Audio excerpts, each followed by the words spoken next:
Audie Murphy revealed the 6 Golden Age stars he hated most. He was America's most decorated combat soldier of World War II, a warrior who single-handedly held off 6 German tanks and 250 infantry, killing or wounding 50 enemy soldiers and earning every medal for valor his country could bestow, including the Medal of Honor. When Audie Murphy came to Hollywood, he brought with him not just battlefield heroism, but an unflinching moral code forged in the crucible of combat. Audie wasn't just another actor playing a hero, revealed a former Universal Pictures executive who worked closely with Murphy during the 1950s. He had witnessed real courage and genuine cowardice on the battlefield. He'd seen men sacrifice everything for their brothers and others who broke under pressure. That experience gave him a black and white view of character that Hollywood's gray areas couldn't blur. Unlike most stars who carefully avoided public criticism of colleagues, Murphy maintained private but unyielding judgments about fellow actors whose behavior or values violated his combat-forged principles. For a man who had faced death countless times in Europe, Hollywood pretense and posturing held no intimidation factor. He didn't play politics or worry about career advancement, explained a co-star who became one of Murphy's few genuine Hollywood friends. While other actors were networking at parties, Audie was home with his family or with fellow veterans. He viewed many of Hollywood's biggest names with a contempt he rarely bothered to hide in private conversations. Tonight, we reveal the 6 Golden Age stars who reportedly earned Audie Murphy's deepest disdain. Hollywood icons whose behavior or attitude so thoroughly violated the combat veterans' moral code that he refused to work with them, associate with them, or even pretend respect for their accomplishments. But first, we need to understand why Murphy, a reluctant actor who struggled with his own demons, developed such uncompromising judgments of his Hollywood contemporaries, and why his battlefield-forged perspective makes his assessments uniquely meaningful even decades later. Little about Texas, but that's something no Texan can talk about just a little. So instead, I'd like to talk about some of the men who have made Texas what? The war hero behind the Hollywood facade. Born to impoverished Texas sharecroppers during the Depression, Audie Murphy's early life was defined by hardship. His father abandoned the family and his mother died when he was a teenager, leaving young Audie to care for his younger siblings before he volunteered for military service after Pearl Harbor.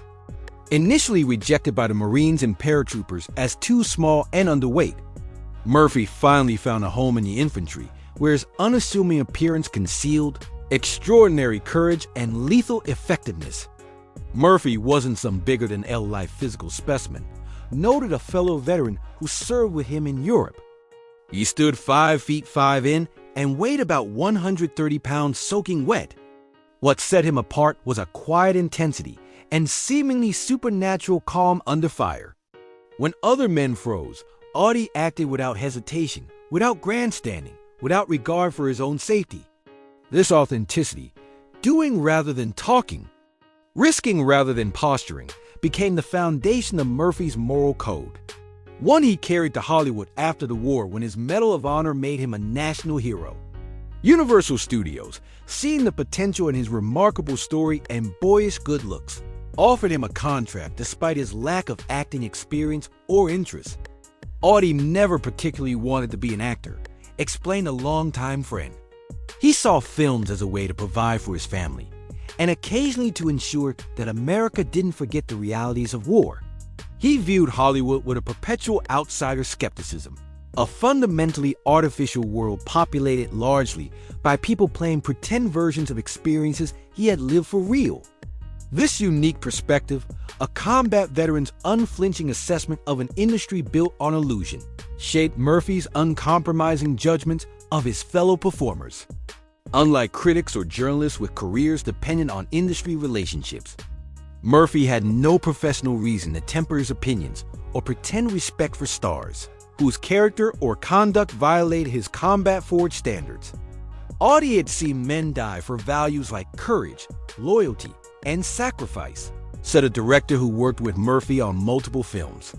When he encountered Hollywood figures who casually disrespected those values, Whether through draft dodging, German sympathies, or simple moral cowardice, his contempt wasn't just professional disapproval. It was the genuine disgust of a man who had held dying friends in his arms for the principles others treated as convenient publicity angles. Now, let's explore the sixth golden age. Stars who reportedly earned Audie Murphy's deepest contempt.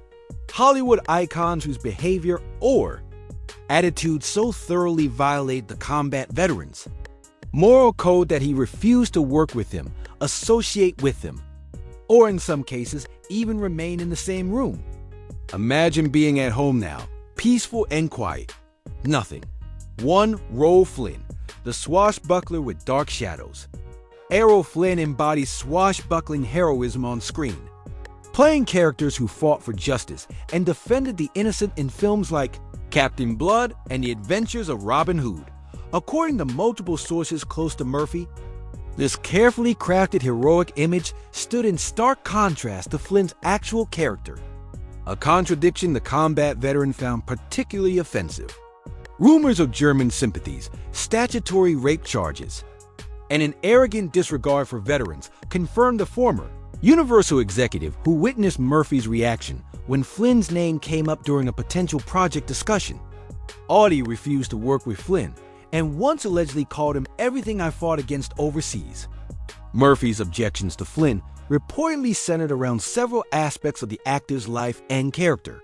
Flynn's well-accumulated sympathies for Germany in the years before America entered World War II particularly disturbed the combat veteran who had witnessed firsthand the horrors of the regime Flynn had apparently admired. According to those who knew Murphy well, he viewed such sympathies not as forgivable political naivety, but as fundamental moral corruption. Flynn thought war was costume drama. Audie knew better, recalled a fellow actor who worked with both men at different times. For Murphy, Flynn's romanticized view of fascism wasn't just ignorant. It was a direct insult to the men who died fighting Hitler's regime. Audie couldn't separate the charming screen persona from the man who had expressed admiration for what Murphy had risked his life to destroy. Beyond political views, Flynn's personal behavior reportedly contributed to Murphy's contempt. The swashbuckling star's 1942 trial for statutory rape, though he was acquitted, and his general reputation for predatory behavior toward young women violated Murphy's old-fashioned views on proper conduct and respect.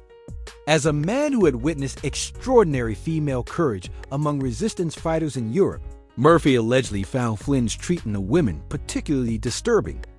Audie came from a generation and background where protecting the vulnerable was a fundamental measure of manhood, explained a longtime friend. Flynn's behavior with young women and girls represented exactly the kind of predatory exploitation Murphy had fought against. Power used to take advantage of the weak rather than to protect them. Perhaps most unforgivable to Murphy was Flynn's avoidance of military service during World War II, remaining in Hollywood making adventure films while his contemporaries fought and died overseas. Flynn received a 4F classification, unfit for service for various health issues, including a heart condition, malaria, and tuberculosis. While these medical exemptions were technically legitimate, Murphy reportedly viewed them skeptically, given Flynn's highly physical performances in action films made during the same period. The contrast was just too stark for Audie, noted a director who knew both men. Here was Flynn playing heroic warriors on screen, while avoiding actual combat through medical exemptions that seemed conveniently inconsistent with his vigorous on-screen athletics. For someone who had experienced real combat, this kind of play acting at heroism while avoiding its reality was worse than cowardice. It was exploitation of the genuine sacrifice others were making. This combination of factors, political sympathies antithetical to American values, problematic personal behavior, and perceived avoidance of military obligation, reportedly placed Flynn at the top of Murphy's private list of Hollywood figures he genuinely despised. According to those close to him, Murphy maintained this assessment throughout his life, refusing to soften his judgment, even as others in Hollywood forgave or overlooked Flynn's controversial aspects in appreciation of his talent. The next name on Murphy's list represents a different kind of contempt directed at one of Hollywood's most celebrated method actors, whose anti-American attitudes reportedly earned the war hero's lasting disdain. It was a very tough decision to make because I can't think of a director that's better than Gayan. To me, he is the best director. 2. Marlon Brando, the method actor's anti-American methods.